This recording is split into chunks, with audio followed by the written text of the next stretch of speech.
हे बाजरीचं आहे, याच्यामध्ये ज्वारीचं पीठ टाकणार आहे आणि बेसन पीठ टाकणार.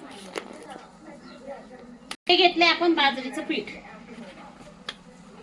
आता आपण याच्यामध्ये ज्वारीचं पीठ आणि बेसन पीठ टाकणार. आपण आता याच्यामध्ये मसाला तयार करून घेतोय. लसूण टाकलाय, लसणाची पात टाकली. लसणाची पाताची टेस्ट आणि लसणाची टेस्ट ही वेगळी वेगळी असते. आणि हिरव्या मिरच्या टाकणार आहोत, कोथिंबीर टाकणार आहोत आणि कुटून घेणार आहोत मसाला. आपण त्याच्यामध्ये मेथीची भाजी, पालकाची भाजी, कोथिंबीर सगळ्या प्रकारच्या भाज्या टाकणार आहोत. मग किती टाकायचं? हे आता आपण टाकत आहोत पालक.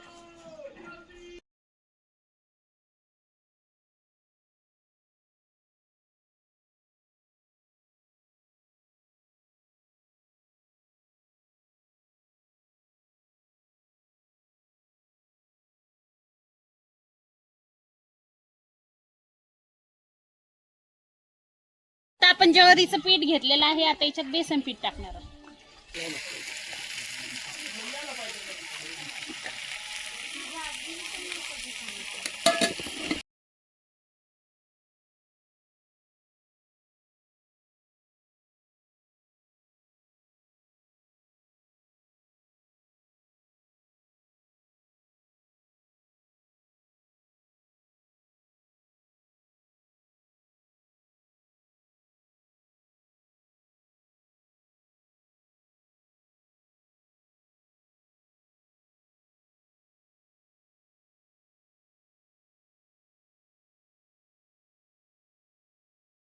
तर हे आपण 10 जणांसाठी धपाटे बनवतोय नाश्त्यासाठी.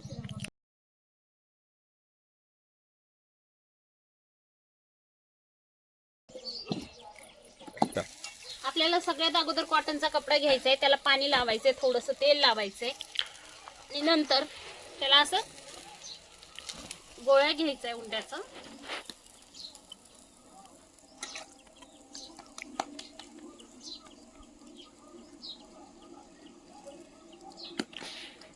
कपड्यावर थापायचं आहे पाणी लावून.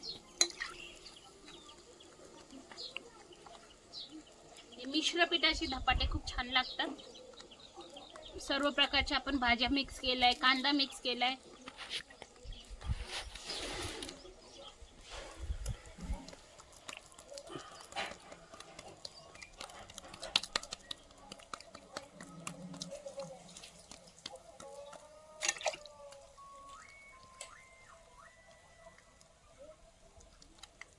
याला मध्ये मध्ये आपल्याला होल पाडायचे जेणेकरून त्याच्यामध्ये ऑइल जाऊन हे व्यवस्थित भाजतील.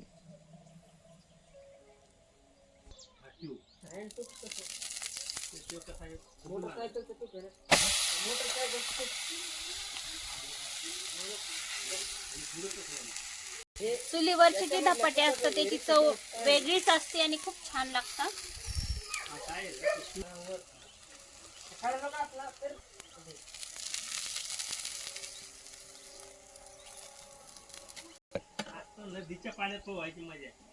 तर बघा अशा पद्धतीने आपलं हे धपाट रेडी झालेलं आहे. अशा पद्धतीने आपण सर्व प्रकारचे धपाटे बनवून घेणार आहोत.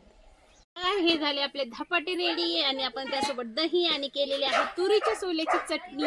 कारण थंडीचा सीझन आहे, तुरीच्या शेंगा आहेत, ह्या चटणीशिवाय तर मजाच नाही. जर तुम्हाला सोल्याची चटणी कशी बनवायची याचा पण व्हिडिओ बघायचा असेल तर चॅनलला सबस्क्राईब करा आणि कमेंट नक्की करा की तुम्हाला चटणी कशी गावरान पद्धतीची चुलीवर कशी बनवायची ते शिकायचं आहे.